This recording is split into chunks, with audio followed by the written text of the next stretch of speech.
called him and Lama Lakshey and I should give a talk on prophecies in the first part, and the second part is Gesar. And that will be in September. For those of you who don't know, Gesar is, in one way, you could see Gesar as like the Tibetan version of King Arthur, the once and future king. But also Gesar is actually the manifestation of the reappearance of Padmasambhava, along with Chinrezi, Manjushri, and Rajapani. He is the main protector of Larangar, which is Khenpo Jigme Phuntsok's great monastery in Tibet. When I first came to Dharma in 1985 or 4, something like that, I was already a Pure Land Buddhist, but I met Pinna Rinpoche, and right off the bat, he told me about Khenpo Jigme Phuntsok, this guy in Tibet who had 6,000 students. Pinna Rinpoche had maybe 150 at the time. And Namdor Ling, which is now almost 10,000, they call it the Buddhist Golden Temple. It was not golden. It was completely funky. I kind of miss it, but not that much. Anyway, and later, in 1987, he was going to Tibet. I was supposed to go with him. And on the way there, I took care of this little Pomeranian dog that was his present to take to Khenpo Jigme Phuntsok. The dog bit me several times. I'm sure it purified aeons of karma. But and then when Khenpo Jigme Phuntsok came in 1993, I followed him around wherever he went and got his teachings over and over again. And that was my connection with Lama Lakshey. So that's how tonight came about. Tibetans always started teachings with the history of the world and the history of the Dharma, and it all led to us being here right now. So here we are. First of all, those of us who have a Judeo-Christian background have a certain idea of what prophecy is, because Christians love to talk about the end times. They love this. You can get a huge crowd together to talk about the revelation of John. And not one person in the room, I'm pretty sure, knows what that book is really about. But it's not talking about now. It's not a prediction of the future. It was a political, symbolic commentary.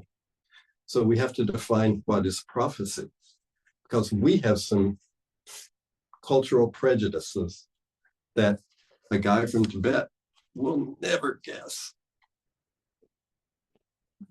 So in the Old Testament, in ancient Judaism, a prophet was not necessarily someone who told the future. A prophet was someone who said, you're not living the right way.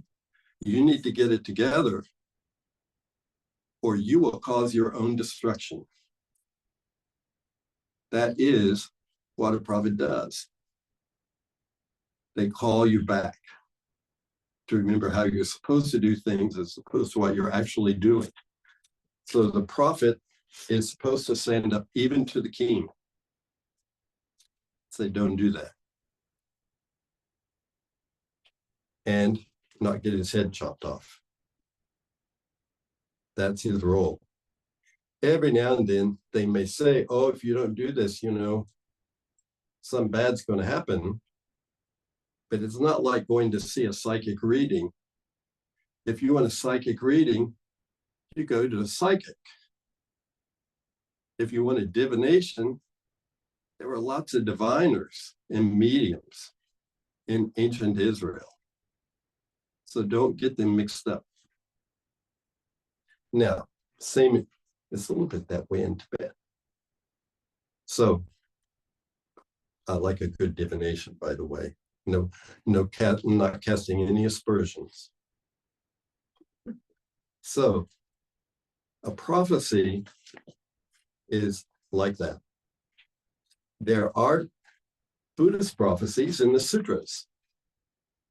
At the end of each sutra, the Buddha gave a kind of prophecy. He said, if you follow this teaching, if you copy, even if you just copy it, if you take this sutra and put it on your shrine and just pay respect to it, you will get these blessings. It's a little bit cause and effect. Just like Buddha didn't say, thou shalt not kill. He said, if you kill, this is what will happen to you. You'll be killed 500 times. Uh-oh. But, you know, he didn't stop anybody. So his prophecy are about, it's a kind of prophecy at the end of each sutra. When we get to the teachings of Guru Rinpoche, just so that we're all on the same page, Guru Rinpoche gave teachings in person to his disciples and the royal family, and then he hid teachings that were to be discovered or revealed in the future. And at the end of these teachings, there's a kind of prophecy that says, oh, this is my teaching on this method, and may it meet my emanation or my disciple or so-and-so in the future. Now, I've heard lamas kind of laugh at these prophecies because these are prophecies that were written down by the terton 800 years after Padmasambhava gave it. So they say, oh, these are always right. If you write the prophecy after everything's already happened, it's always accurate. But, so that's one kind. I'll let Lama Lakshey will tell us why that's, may make a funny joke, but it's incorrect view. There are certain prophecies that come about that are, yeah, just don't worry about the noise, just get a chair, come in. And there are other prophecies that predict events. You'll find them in the treasure teachings. There are prophecies, for instance, in Namchu Mingyur Dorje. He lived in the 1600s. And it says, Tibet will become a dark land and China will take over. It doesn't say what happened in that sequence, but maybe it did happen in that sequence a little bit. And then there are other prophecies from the treasure teachings from the 10th through the 14th century, or as early as the 10th century, that predict, and this may sound a little sectarian, but I'm just going to quote them, that the Galupas will invite the Mongols and they will take over central Tibet and cause a lot of destruction. A friend of mine, that did happen a couple of times. In the 1600s, every Kagyu, not monastery, but Shedra, and many monasteries were destroyed in central Tibet. And a friend of mine who is a scholar in the university in Paris just counted that the around 1715 or 1708, I've forgotten the exact year, the Mongols were invited back by another Galupa Lama and he got rid of all the Nimas. 500 monasteries were partially or completely destroyed. And they were not revived. Tibetans never like to talk about this, but it's just history. And I don't shy away from difficult discussions. So that's what happened. There were prophecies that Padmasambhava gave that these things would happen.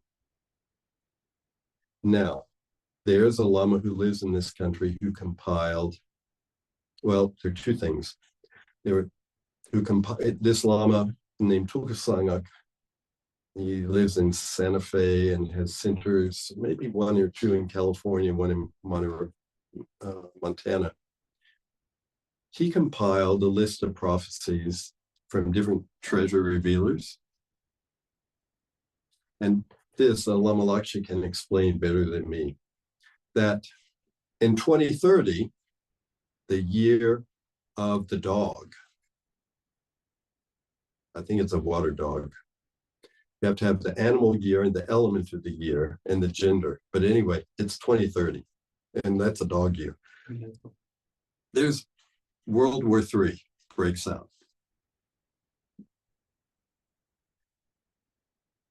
But starting in the year of the dragon, the prophecies are very clear, and that's this year. The stars line up, so you can prevent that from happening. So yeah, it's a little bit scary, but the outcome is dependent on what we do now. Now, in looking up the background for this talk, I went to one of the sources, great sources of information in the early 20th century, Reddit. And because if you're going to find out what disinformation is out there, just go straight to the source. And they were talking about this letter from Tukusanga and also a sutra that I'll talk about in a minute.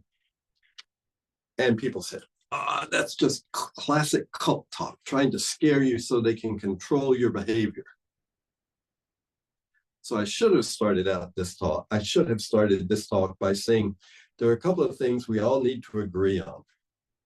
That thoughts are things. There was a famous quote that used to be on Facebook when it first started, and people would say things the Buddha said that he never really said. And one of them was, with our thoughts, we create our world. I don't think that's actually in the sutra, but the idea is there. They got the idea right. And so thoughts are things, and we use them to make ourselves happy or sad or enlightened, or to keep ourselves enchained in samsara, or to help others. But I'm pretty sure that if we all sat here and decided, let's think something bad about Tony, we could probably make her sick. And if we decided to sit here and think good things about Tony, we don't have to open our mouths and she will start to feel pretty good. The other thing we have to accept is that everything is interconnected. I work as a music director in a very large church. I've played the organ and directed choirs for decades. I started doing that when I was 10 years old. It's a little bit strange for a Buddhist, but it's like I'm the ultimate don't ask, don't tell. So I told him what I was talking to, told him, I said, I don't really believe in miracles. I believe in cause and effect. A miracle is just a cause and effect that we can't see. Mm-hmm. And that's how interconnectedness works. You can put all that together. So, in the prophecies of the tertons, the solution that's given is to build stupas filled with sattas, they're little images of Buddhas, especially Padmasambhava, especially a form. They're prayers to say, one called the Sampalundrup. The Sampalundrup is the 7th chapter of a large set of 7 prayers called the Leoduna, or the 7 chapters of prayers, or 7 prayers. They were requested by 5 of Padmasambhava's close disciples. They were revealed in the late 1300s and written down by Tulku Zambadrakpa and Rigzen Godin. And the 7th chapter has 13 forms of Padmasambhava where he manifests in different ways to help different needs that we have for different conditions. And some of them are about balancing the elements, which has ecological implications. Some of it is for removing poison. I just read an article in the New York Times that they went to the remotest parts of the world. They could not find one person who did not have nanoplastics in their blood or their hair or their skin, embedded in their skin. I can't promise that Guru Rinpoche will antidote nanoplastics, but that's our poison. And thoughts are things, so you never know. And it doesn't hurt to try. That's at a personal level. But here, Guru Rinpoche said, if we put the Vajragur, if we have big group shows of recitations of the Vajragur mantra and recite the Sampalundra out loud and invoke his blessings, because he's not different than Samantabhadra, our own Buddha nature. That this is the antidote that can prevent this war. The previous Dzongsa Khyentse Rinpoche, there were, of all the treasure teachings, there were 5 great kings, and the 5th one was Khyentse Wangpo, who lived in the 19th century. He passed away, and there were 5 rebirths or emanations of him. The main one was Khyentse Choki Lodro, who died in the 1960s, I think, something like that. Khyentse Choki Lodro compiled, some people thought he wrote it, but I think he compiled it. And it's called The Clarifying Light. The Clarifying Light. You can find it on Lotsawa House. Also, the Sampalundra, Bali's prayers and things I'll mention are there. The Clarifying Light basically is like a sutra. And in this, the Buddha himself was sitting, and a light, one of his disciples saw it, said, "Hey, you look especially radiant. Something happened?" And he was looking, the Buddha said he was looking at Avalokiteshvara, who in this translation, they translated his name as like universal responsiveness or something like that. But it really is Tujachimpo, great compassion, great responsiveness. It's interesting, if I call him great compassion, then we think, oh, compassion. But if I call him great responsiveness, oh, that has a whole different connotation. Like responding to whatever they need, and we're not suddenly caught in our own feelings. We got to be careful with Buddhist buzzwords. And basically in this sutra, Buddha sees great responsiveness sitting, and he's crying. And Buddha tells his disciple, you should have this kind of compassion where you see suffering of others and cry. It's not that Buddha wants you to have a feeling. Remember, all feelings are poison. I know that's really heavy. I shouldn't have gone there, but I did. Too late. So it's not that kind of feeling. It's not that kind of response. It's not like watching a train wreck or a natural disaster on CNN and going, oh my God, that's awful. It's like, that's so unnecessary. When he sees suffering, it's not like we see suffering. So Buddha said, cultivate this bodhicitta. And then he describes a time that's going to come in the future when there will be wars and rumors of wars and pestilence and unheard of diseases will start, and the climate will start to change and weather systems will work. And the ones that do work won't work very well. And then they'll stop working and crops won't grow and millions of people, you got the picture. And he said the way, and Buddha tells his disciple, the way you can stop this is to recite the mantra, is to cultivate bodhicitta and recite the mantra of Chinrezi, of great responsiveness. So I'm telling you, my part is to deliver the news that the sutras and the termas say the train is coming and we are all little Nell tied to the tracks, except we're not really tied. All we have to do is apply the antidote. And so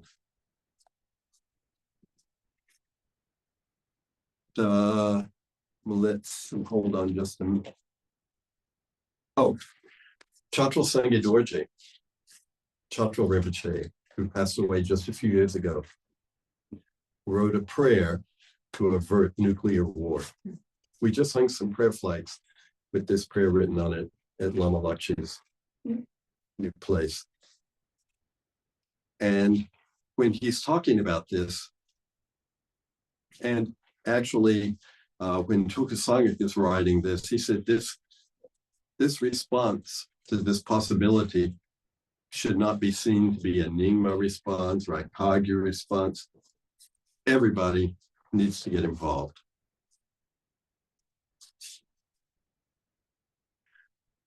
Now, Lama Lakshey has some insights into this from astrology and things I do not have.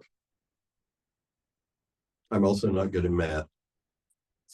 But so I'm going to turn it over here because while we are maybe little Nell tied to the train tracks, do you get that reference in the silent movie? Oh, well. Oh, in the silent movies, there was a famous plot. There was always a young girl, a fair maiden named Nell, and Dudley Do-Right would come in to rescue her. This was also in the famous Bullwinkle Moose cartoon. And Dudley Do-Right would come in and rescue little Nell because the evil landlord had tied her to the tracks. And anyway, bad joke. Anyway. So there. So that's, the train is coming. So the mechanics of the train and what else we can do about it. I'll turn it over to Lama Lakshey. Thank you. That's wonderful and talk, and very happy to be with you to talk this topic. And thank you, Wisdom Center, to having us. Good evening, everybody. Good morning, good evening. Yeah, this is good.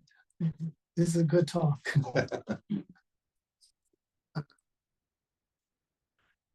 This was a balance. Good better talk. I like it. Good. Yeah.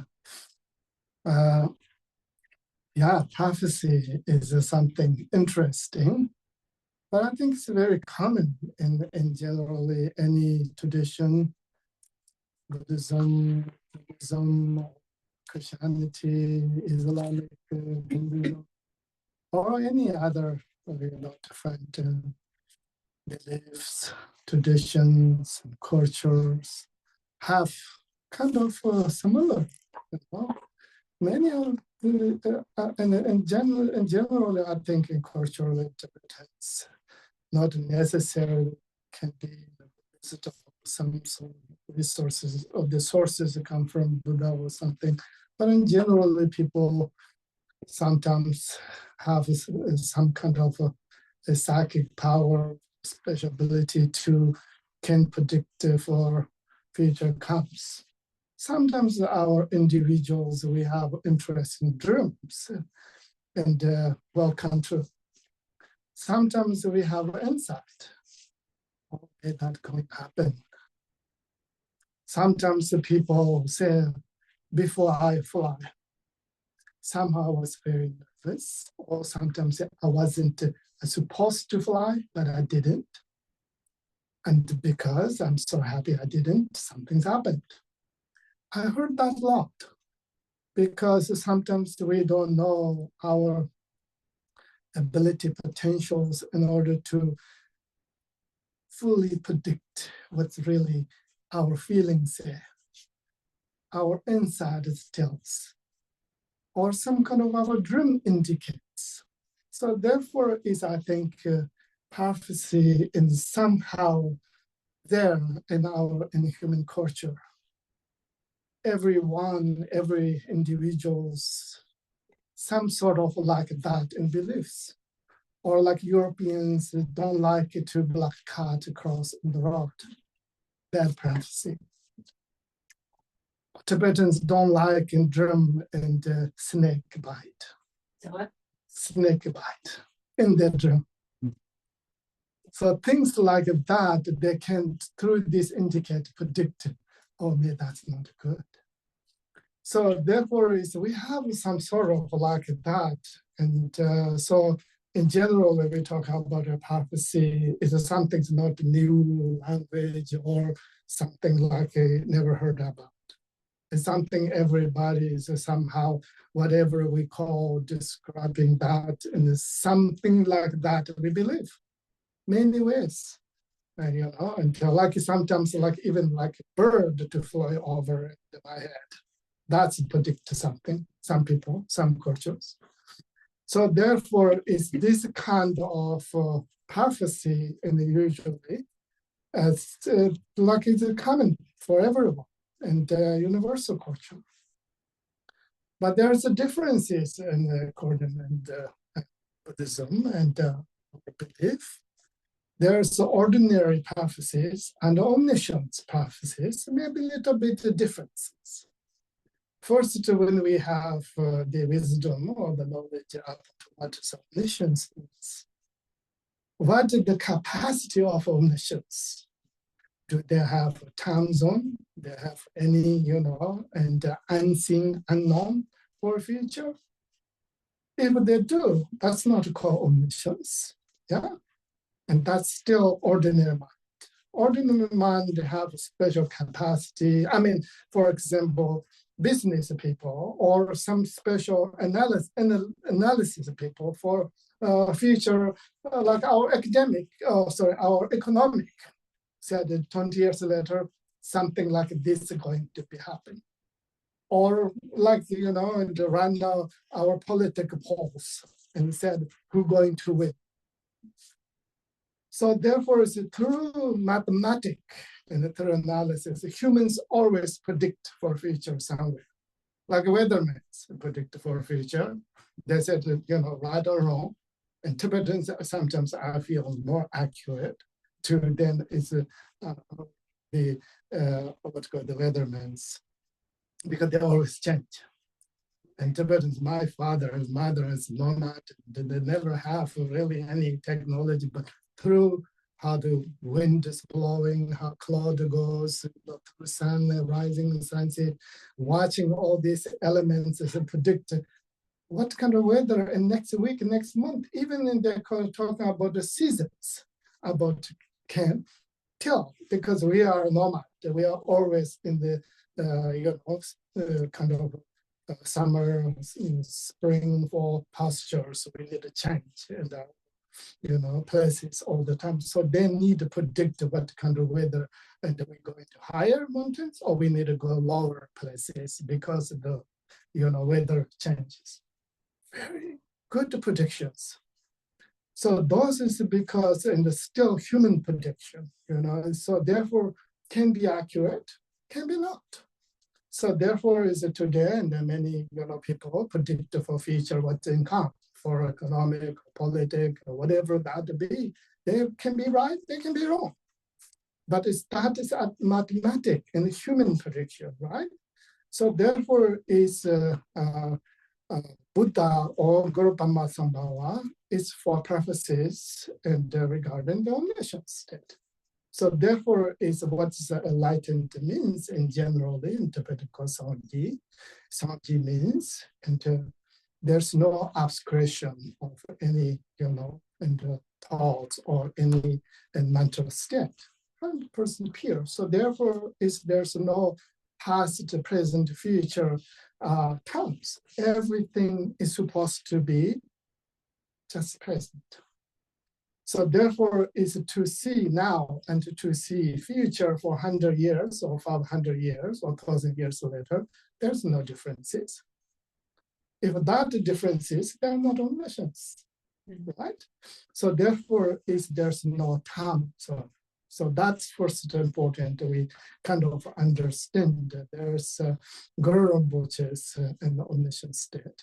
There's no time in the past, present, future. So therefore, what is the future discovering of Guru Rinpoche cannot be mistake. If we do mistake, then cannot be Guru Rinpoche or cannot be that omniscient state.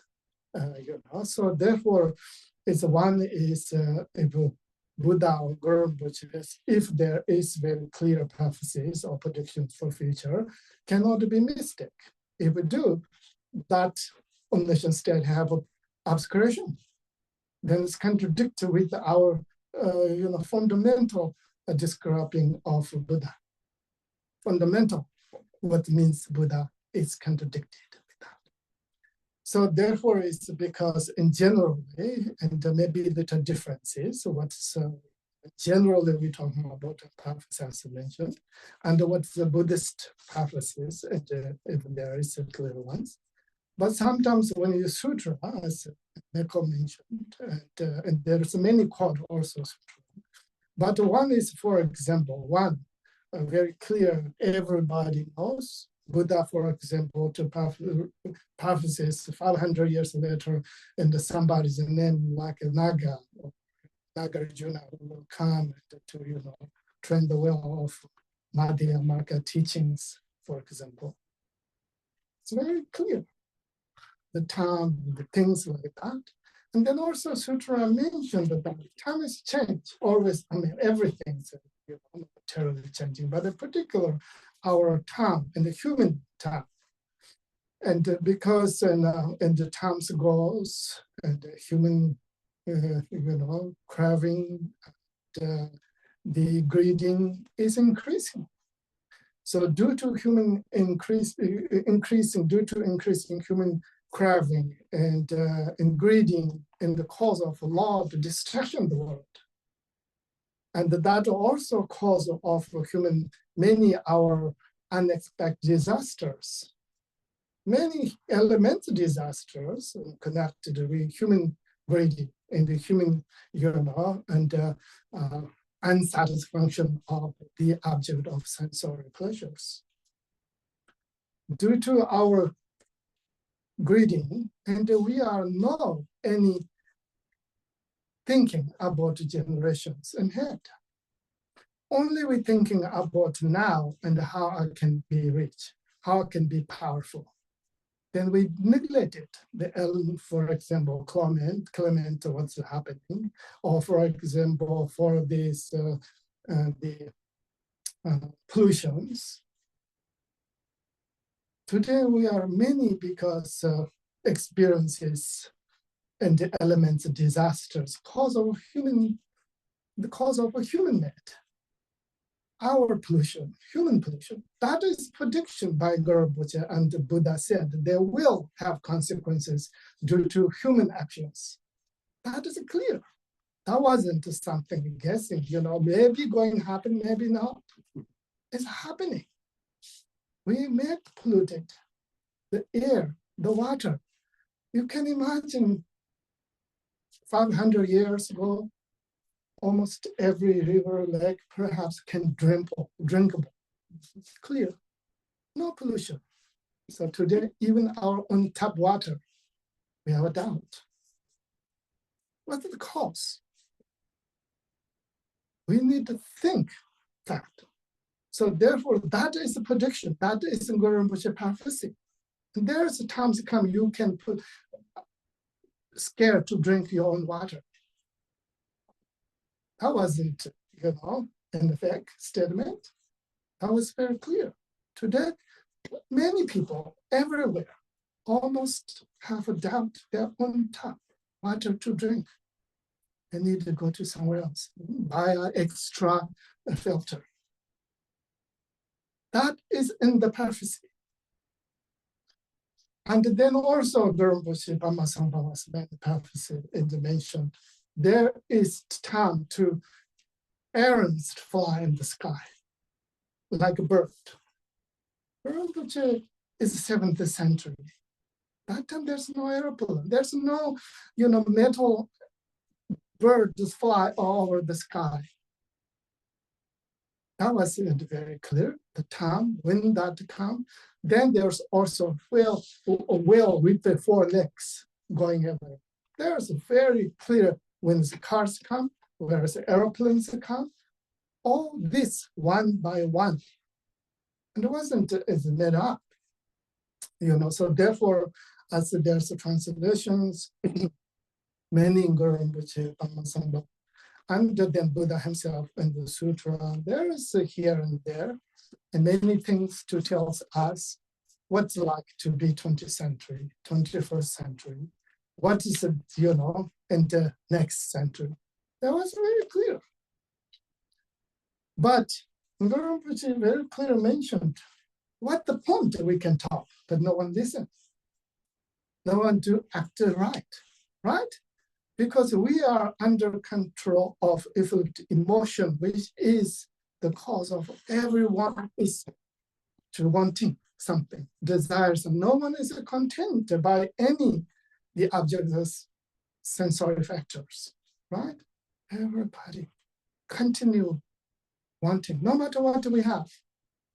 Many cars we have, many buildings we have, many, cities continue building. But when we're going to be said, that's enough. Now I'm really satisfied of life. I'm content. We always wanting, everybody's calling more developed. Things need more faster. Cars need more faster. Airplanes need more faster. I don't have time to, in ancient time, there's no cars. People have time to ride a car, horse, or, and yaks in Tibet case, or by walk to go somewhere. And Tibetans go from East Tibet for Central Tibet to go pilgrimages by walk. Everybody said, make me faster. But now, cars, not enough. That car not fast enough. This train not fast enough, meaning need more faster. How much we can push for ourselves to be chasing the time? We need to think that's in prophecy, because somehow we have to, like if you run, and at some point we cannot further to run.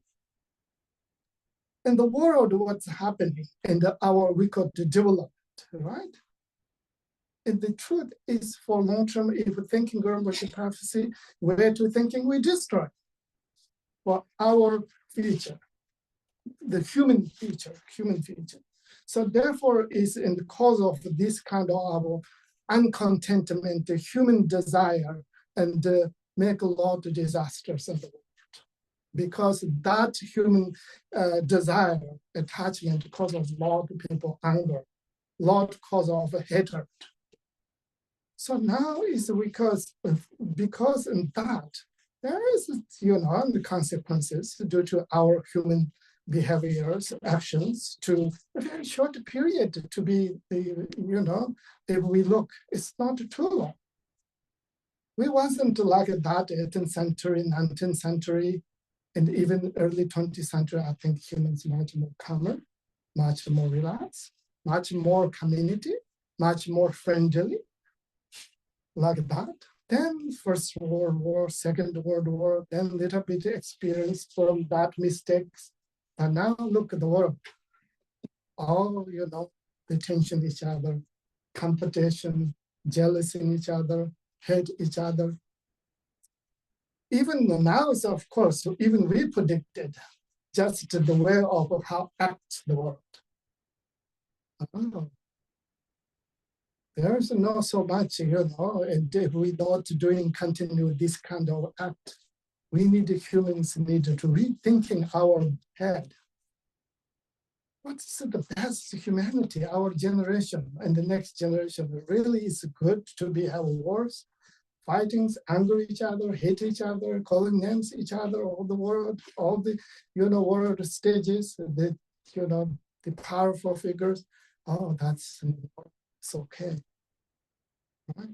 Then because no, these kind of circumstances, now there's consequences. Of course, our pollutions, as I mentioned, and human craving and greeding, we continue to produce in pollutions. There's no doubt. Many humans today and become no job, no money, no home, because in human greed, there are so many people, and there's no sin other than themselves. And then many of them cannot, as mentioned, run. If two people run, somebody who does not physically energy to catch up, then you have left out. So many people have to automatically, even not tension, because everybody going to after chasing the time, and then there's many people cannot have energy to catch up. So therefore they're upset, they're angry. So now this is a kind of interdependency, connected each other. So therefore this is a Guru Rinpoche prophecy. When times come like that, humans only because in a self-centered attitude, no one is looking after each other as humanity. And everybody either say me or mine or my nation or my tradition, my culture, when that time, and there's a lot and the problems come because of the pollution is created about unexpected disease, like COVID-19, we just experienced it, and very clear in the prophecies. But in that time, it's like that, continue this, and then it's what we can do, but not really much we can do. But as individual, we can do prayers. We can do as when you have the wisdom, when you have the knowledge, when you have the information, then what you can do? Like somebody said, a doctor who you really trust, and said, hey, there's really a flu season and very contagious. Please do vaccinations. Please be cautious. Please take care of yourself and your loved ones. If you really trust the doctor, you will be careful. You will maybe concerned to take the vaccine, or and to some kind of hygiene. You will be consideration. If you don't trust the doctor, then you don't do anything. Either you get or you don't get, because you don't believe in that. So therefore, it's just whatever. So therefore, it's many Guru Rinpoche prophecies here, as the Neko mentioned. There's prayers, like Guru Rinpoche's prayer, and the one is great of 13th and 19th century, Jigme Nurden Dorje, who has, and there's wonderful, he mentioned that is a particular, is a good this time.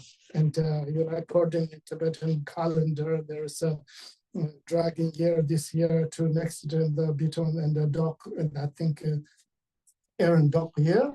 And then that is according in the our Western calendar, 2030, 2032, that tension started in last year, this year, and mentioned in that prediction. There started that tension. That tension is going to be worse. Then there's a grade of dangers for humanity. So today, if we look in our world, our globe, we are really in the little bit, if we think, I don't want to think so much that way, but on the other hand, sometimes I think that way, and in the world, the so the greater nations or stronger nations, whatever you call, and they build the nuclear powers, nuclear energies, nuclear bombs. What are we doing? Humans and built the cause of human destruction. Like who do that, right? Like you once on the knowing this is the poison I'm going to drink. But that's really not very, it's good way of thinking, yeah? Humans to make specific bombs to killing humans. That's not little, that's huge. That is according in these prophecies, and there's humans due to afflictive emotion, they built destructions of human life.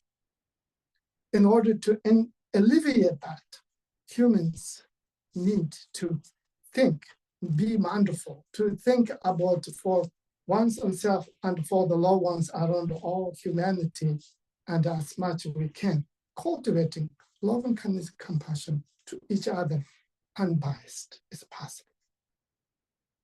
That's in the prophecy. Unbiased compassion, not categorizing compassion, These friendly people, I can easy to compassion. But those who is really evil people, I can't compassion. And we categorize. We are biased. That is because that tensions, and then, as Michael before example, Tony, our thoughts, how do we send somebody thoughts? Thoughts make changes in the environment. Even I think scientifically, some kind of describing like flowers, studies, if you do some kind of bad thoughts, and what information, the kind of energy they receive. If you good thoughts, what they can to get information. Like our pets, if you're upset or you're really sad, your pets can feel that. You're really happy, you enjoy, you're very calm. Your pet can feel that. You don't need a language introduce that dog or that cat or that pet said, I'm hungry. They can feel your energy. When you calm, they can feel that energy. So therefore, as Guru Rinpoche what is saying with our bodhicitta, reciting Vajra Guru mantra, reciting Mani mantra, then that the world can feel it. They can, through your intention, through your prayers, can still we have opportunity calm down. One day they wake up, well, this is a mistake. We cannot start with, this kind of war. This is not good for me and for any one of us, right? They need to some kind of energy, this with like literal alertness in their head. But in the ignorance part, done, totally done. Cannot realize it. Only realizing it because my power. I show the world, I have the power. I am the strong. That's only they can see. That's only they look in the mirror. Am I strong? Am I powerful? Can I make scared of others? Then, because the other side too, the next, the other part also the same reflection. But one side is wake up, said, hey, this is not right. We need a different solution for the world. Then the other side of that energy, and a little bit give buzz, waking up. Maybe. So many as positive thoughts and prayers send the world. That huge contribution of action of loving kindness. No doubt. When we think, oh, my prayers not works, well, how? And that the world is in the fire, how is my prayer? That's not true. We are a community. The world is a community. There's no individual and hold the world. We community. to build the world. The world is built by community individuals like us, right? If we take individuals away, any nation, people, there's no such, nation or community or, humanity. We are individuals. So therefore, it's our common prayers, our common positive thought, our, common cultivating loving kindness and compassion, loving kindness and compassion towards unbiased attitude for all the world. It helps. That's its contributions. So therefore, it's here in my part, and I wanted to request each of you to end this hour tonight in the conversation, and not something make you unsafe or unscared or unsafe or kind of like unease. This is a give us to hope. When I read Rinpoche prophecy, Buddha's prophecy, and gave me an opportunity to more thinking, more cultivating, and least possibly to contributions, even tiny to, to good for humanity. And then there is still have greater hope. That's what Rinpoche said. That's why the prophecy is important to read and to talk. Because if we do prayers, we send these thoughts, and Guru Rinpoche said, Om Guru Padmasambhava, Om Guru Padmasambhava, Guru mantra, O Havalok Sharmana Pameho, Ayatara mantra, Om Tareto Tareto Soha. If we prayers that with our right intention, right thoughts, there's still hope. Because the more, what's called the special and people will come up ideas about how environment to protect, how to more to in the and produce about green energies or whatever that be, to make more clean the air, more less pollution for the water, and people become the least anger, more become in compassionate each other. And that time, then we are reducing. If there's a great fire, now is a hope. The air's not that strong. There's a hope. Can that fire end? If we are angry, what people doing? We are angry because for powerful people, rich people, or the other side of the world, or somebody we think is our enemies, we are angry. We hate that. Then there's already fire. You put a dry wood in it. That's not helpful, right? So therefore, it's a Guru Rinpoche, and this prophecy is called. And as long as you hear the prophecy, there is, either something really will happening or not, and can be changed, can be not happen, and perhaps not going to, in the third world war, not hopefully not happen, in our lifetime. If it do happening, that's not like a war with the guns. That's not a war with the knives, right? That's not war with the, in like a First World War, Second World War, not like that. Even, in America, bombing Japan, but no, you can imagine like that. If it's World War III, Third World War, if happening in our lifetime, what kind of are we going to be winners? We don't want to think of that, right? But we don't want that to happen. So therefore, Guru Rinpoche give us opportunity to do Mani Mantra, to cultivating love and kindness and compassion each other. That is the key. That is the key to reduce the tension of a negative world. Yeah. So therefore, I think it is for us, when you hear this conversation, you have a little responsibility to contributions whatever you can, from now on, to a little bit of positive thinking, loving kindness thinking, compassion thinking. And if you do mantras, any Ayatara mantra or Lakshey mantra, Guru Rinpoche mantra, when you do mantras, then, there's a Parcha Lamser, Samba Nyundu, there's prayers. If you are long-term Dharma practitioners, sadhanas is something very, inconvenient and comfortable you do.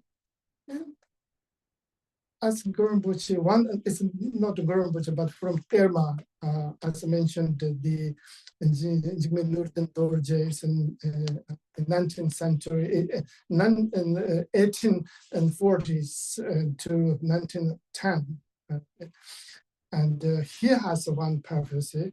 It was very clear, when, for example, Tibet part, when 1915 and what happened in Tibet, it wasn't there.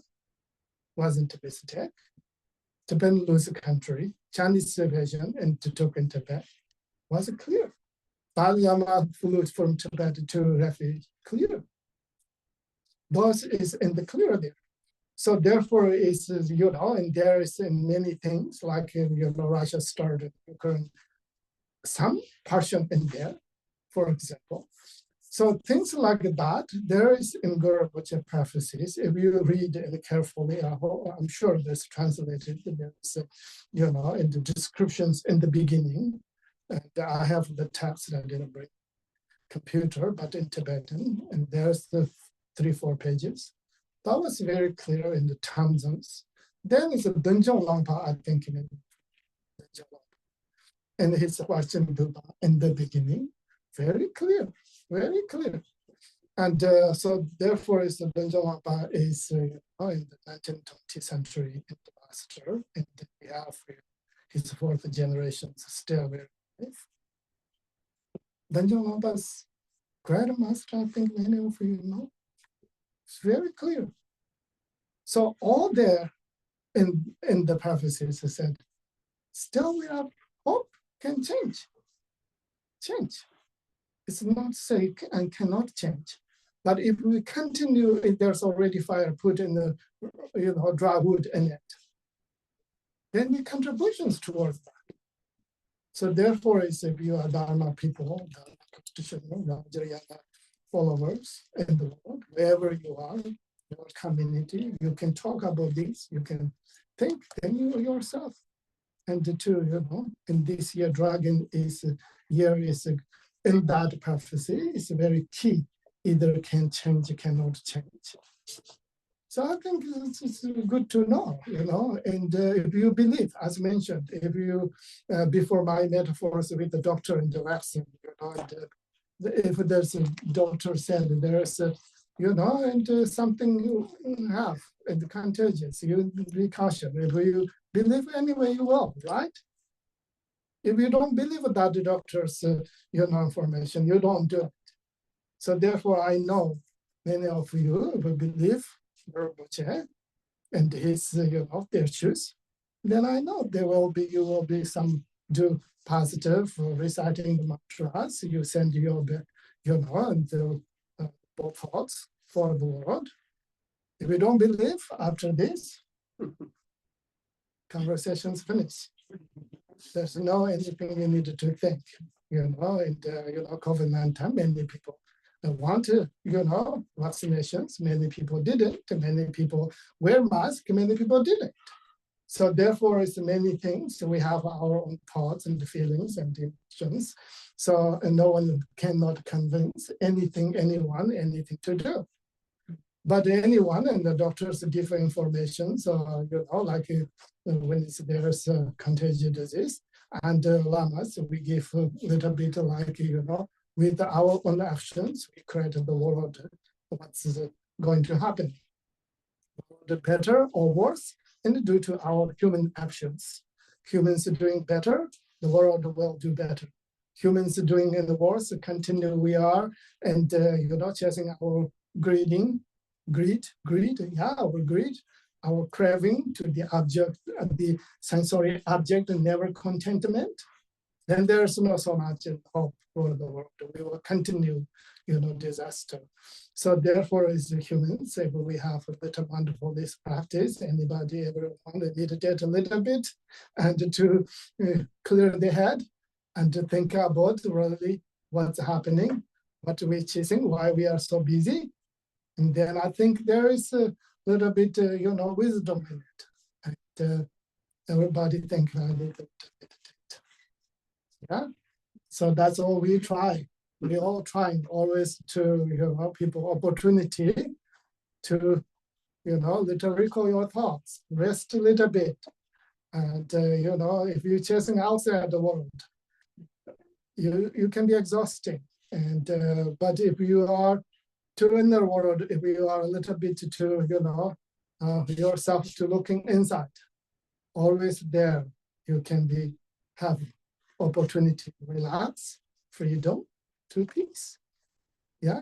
So therefore, it's because here I believe online here meditators, and we have a special opportunity to create ourselves to be more peaceful, more joyful, more grateful. And so therefore, and I am gratitude to all of you to come tonight to join us, and gratitude towards Tony, Nicole, and to be part of this conversation. And I look forward to many more we talk like that. Yeah. Yes. I have one thing. When I first met Rinpoche, one of the first things he said to me was, don't think small. Yeah. And basically what Lama is telling us and what the prophecies say is that we said, and we sort of glibly say, oh, for the sake of all sentient beings, blah, blah, blah. And we sort of run over that so we can get to the juicy part, the mantra, or the wrathful part. But actually, we just missed the boat. It's like the Olympic gymnasts who jump for the bar and they miss it. When you run over, and then we think small, but we said the word, so we think it worked. But the point is that you can't think small. You have to have a big intention. I've heard Zangpo Khyentse Rinpoche say that when you think about bodhicitta, it's the most outrageous thing in the world.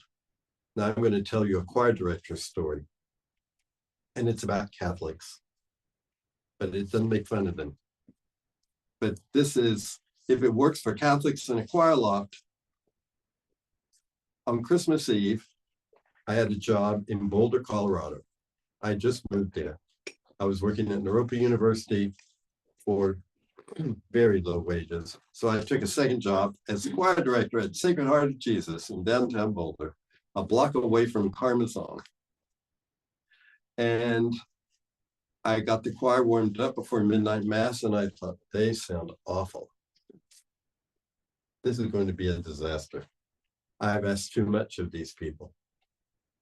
So I went outside and I just said, I need some help. And I calmed down and I went back inside and I said, I apologize. I tried to teach you the right notes and how to sing it properly and how to enunciate properly and all this stuff, but I forgot the most important part. Why are you here? If you're singing for the baby Jesus, well, my Calvinist mother back in Tennessee will tell you that he's been here all along, never left.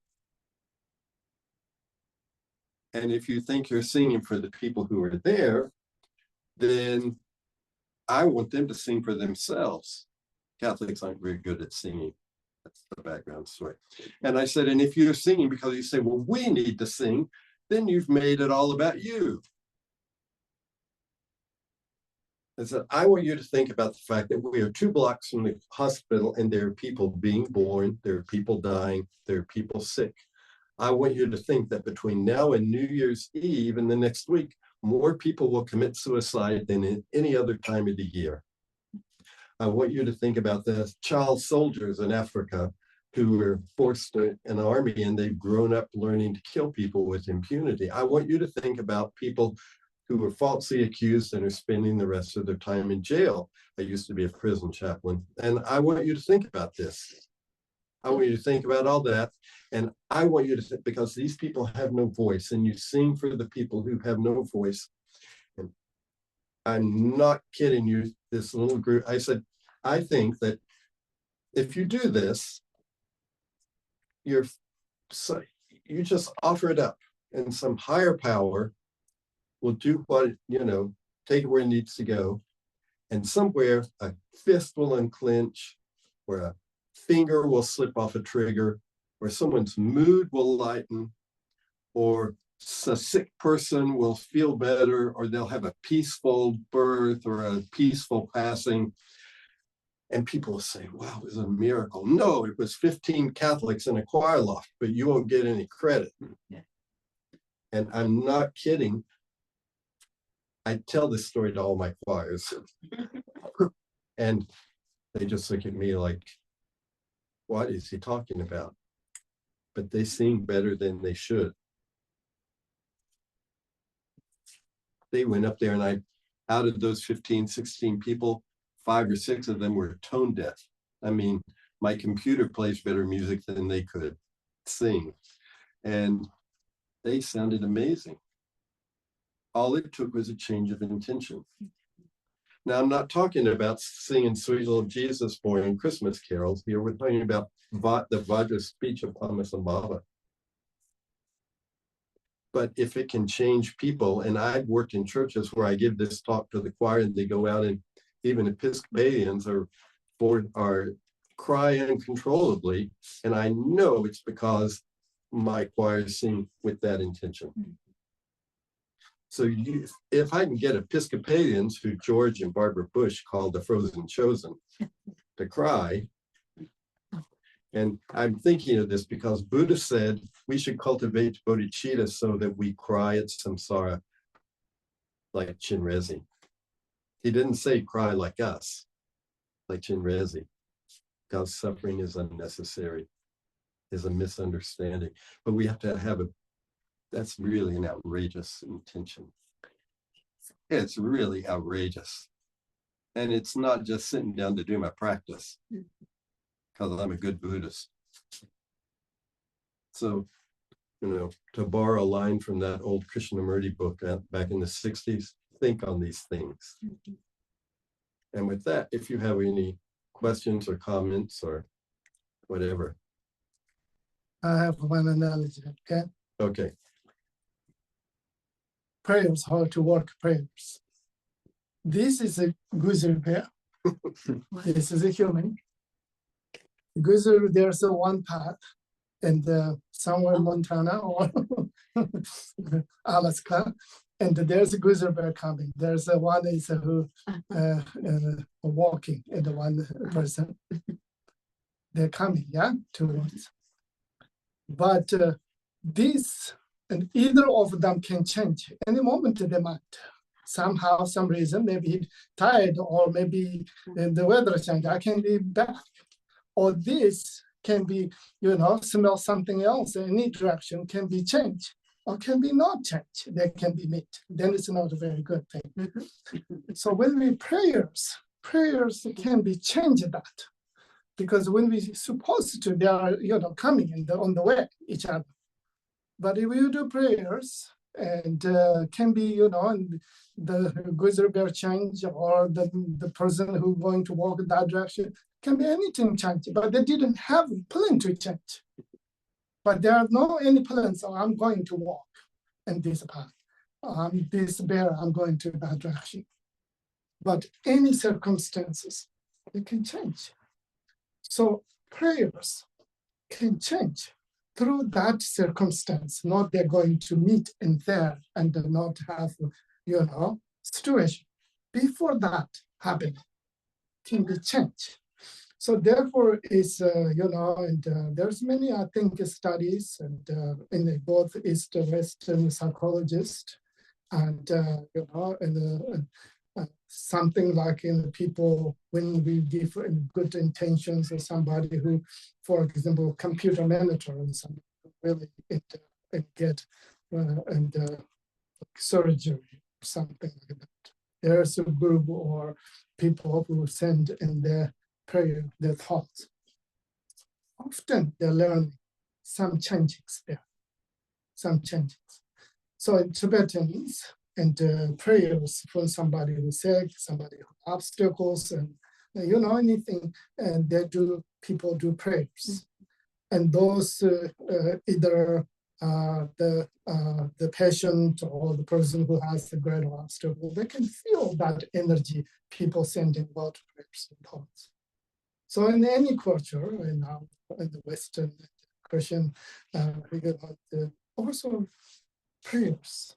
People, when and they have troubles and difficulties, they do prayers. So prayers, what means you send in your positive thoughts, your goodwill thoughts, your best, your energy, you send with your love, with your care. So that is basically Guru Rinpoche here. And any of us, for the world, not going to be having war or unexpected disease or continue not increasing the elements of disasters, send always thoughts and prayers to us. So therefore, as Tibetans, Vajrayana, country, we do Guru Rinpoche mantra. So therefore, with that, and why we do the mantras. When you do mantras, you're thinking someone or something, and then you do the prayers. You're not thinking prayers with negative thoughts. You're not thinking, oh, I'm doing my mantra, that's person I don't like, can be fall straight. No. You never do mantras when you want to wishing someone to get hurt. When you do mantras, you're wishing sentient beings or anyone or humanity to be better, healthy, more goodwill. Yeah. So therefore, is here the message, and I understand Guru Rinpoche request to us to do better in our, part. We cannot ask the world to change today, right? We cannot say, oh, and the leaders in the world, you guys do this and that. They don't listen to us. There's nothing we can do, but we can do in our mind, right? We can control and we can transform, we can change, we can follow. So who we can do, that's who the world experiences ourselves. If the world doing better or worse, we are the winners, we are who experience that. So therefore you see the world better with your prayers, intentions. When that starts, the world is better. So therefore is there, we need to do our job. That's important, yes? Now, Questions? questions or and then I'll go to the commercial. Good question. Oh, okay. There's a couple online. One is, can we get kind of like a description of those Yes. practices that you I recommended? will send And you I'll the link. send them out. Anybody in the room that wants it, make sure you sign. I'll send you the links tonight or tomorrow. The second question is intention enough to recite the prayers if you haven't received the teaching from like a monk? I mean, if somebody who is close with the Lamas or online and Zoom is specific in the sadhanas, have translation, it's very good. Translations carry blessing. And so therefore, somebody who have the transmissions and somebody who received that transmission from someone, but for example, like money mantra, and not necessarily have any transmissions. You do the mantra with your right intention, and the most important always our intention, and so therefore is do with your right intention or noble intention, and then reciting the mantras will be greater benefit.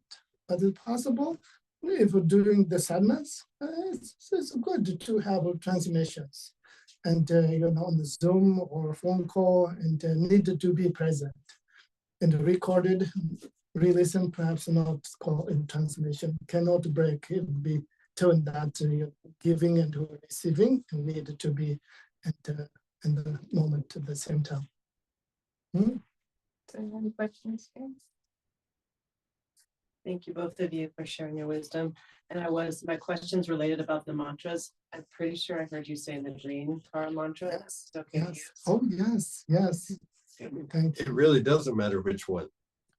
Buddha is Buddha. But Guru Rinpoche, and this leads me into the commercial part, is Guru Rinpoche said that especially in this degenerate time, there are some mantras, for instance, Chinrezi, Guru Rinpoche, and Tara, you can do without an empowerment. They have that much blessing. You don't need a sadhana. You just say it. And I think that works for some prayers. You say, well, I don't, like Chantra Rinpoche's prayer to avert nuclear war. I've never heard anyone give the lung for that. But I know hundreds of Buddhists who say this every day now, or say it occasionally even. So for those prayers, it's a little, yeah, it's good to get it, but it's more important to do it. And Guru Rinpoche said several times that in this degenerate time, as things get worse and worse, he would come back. And the form he would come back in is, I mentioned Gesar. And when we're here on September 5th, we're going to give a talk about Gesar. And Gesar was a king of a small principality in Tibet, but in actuality, he was much more than that. And now he appears, especially in the teachings of Mipam. Mipam Rinpoche died in 1912, I think, as the guru, as the yidam, and the protector. And for Larangar, where Lama Lakshey was educated, he's the guy. And so I've been doing Gesar practice for, well, actually, since shortly after I met Khenpo Jigme Punso. Because when Khenpo Jigpun was in Colorado, he talked about Gesar nonstop. California, he didn't mention it so much. But so we're going to do a, what I hope will launch some interest in Gesar here when we're here in September on the 5th. King Gesar, and as mentioned, one side king, the other side is time the protector. And the energy today and this kind of our time in this generation, people who believe and practice, we will talk. And Gesar is really not, he's a good teacher. It's in our time. He's many of great masters, not just in Tibetan. And then Buddha have a sutra, Manjushri in the sutra, there is very clearly Manjushri manifestation of the arrow and the moment, the antidote of afflicted emotions. Okay.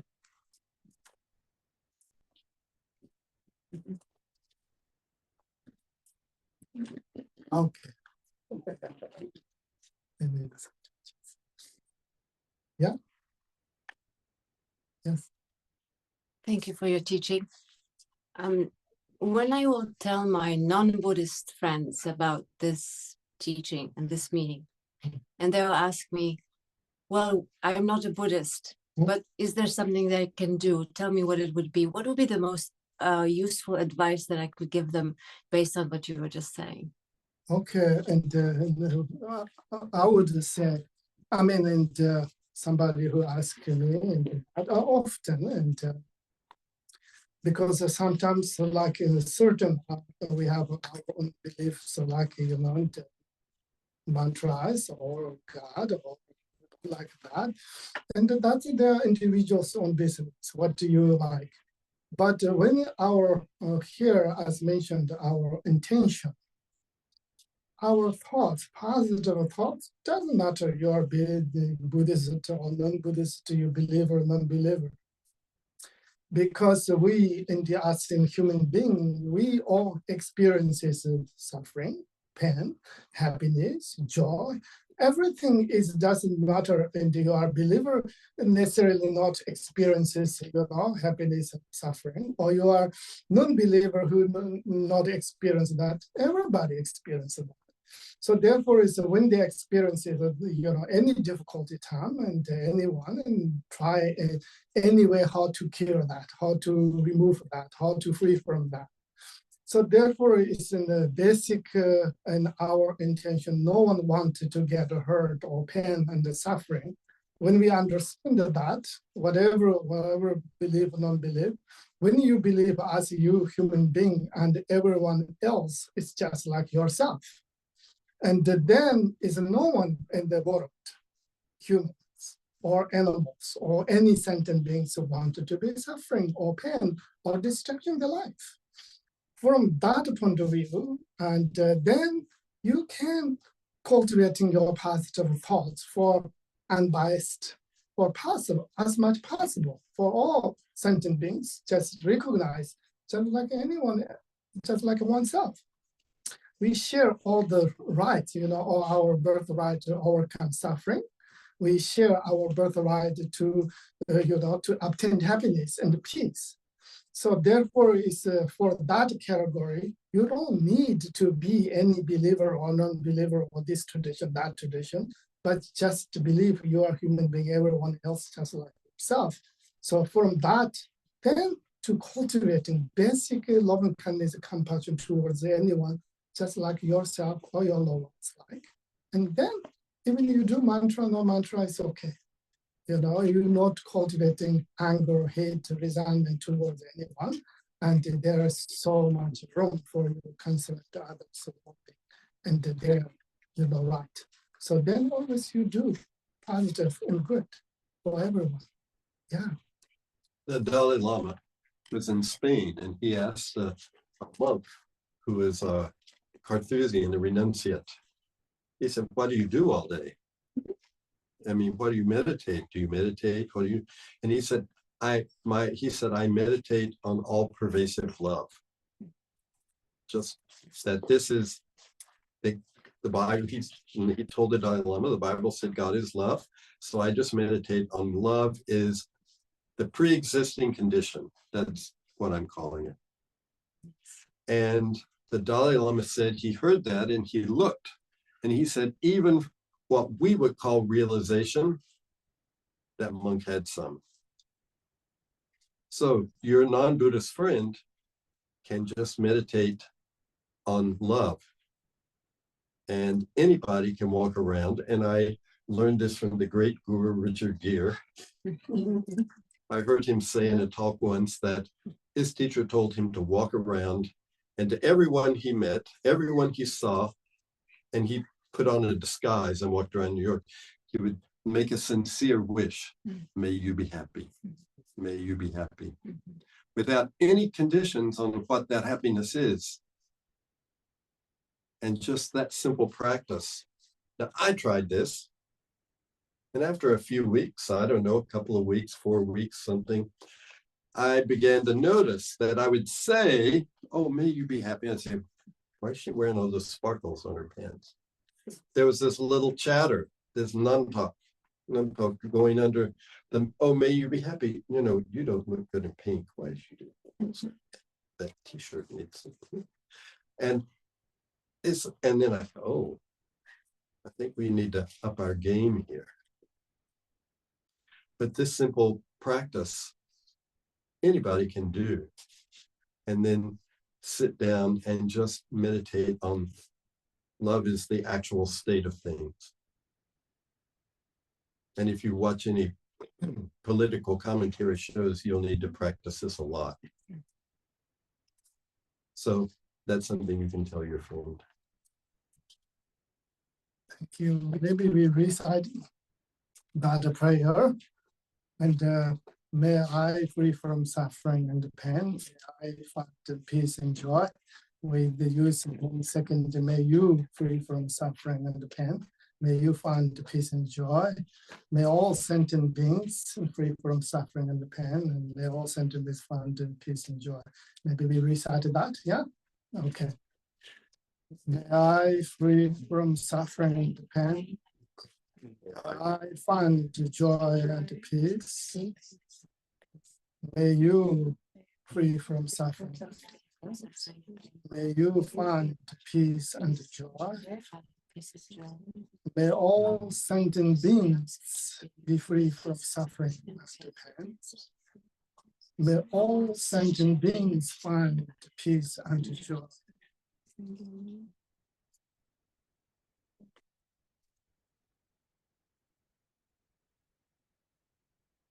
Thank you so much, everybody. Thank you. Yeah. Good. Good talk. Thank you. Thank you.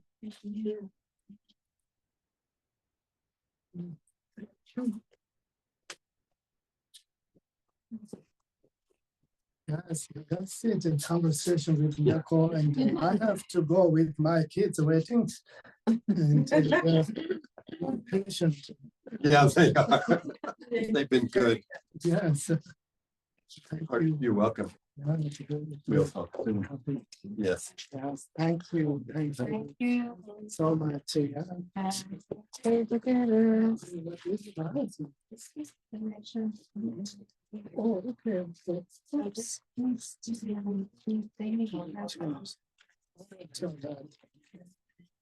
And I talked to Colleen. Yeah. Registration. Thank you. Welcome. It's worked. Okay, at ease, everybody. Thank you. Yeah.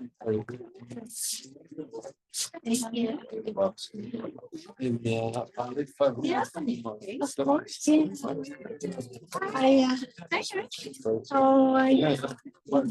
Right after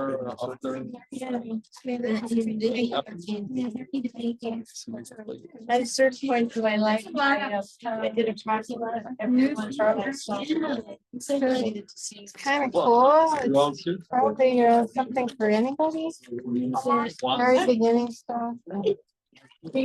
Yeah. Awesome. So good. Yeah. And we have some good movies coming up. That's good. And. Okay. It's not stopping. Stop. And, oh, you're trying to. Yeah, I'm trying to end it. I thought I ended it for all. Yeah.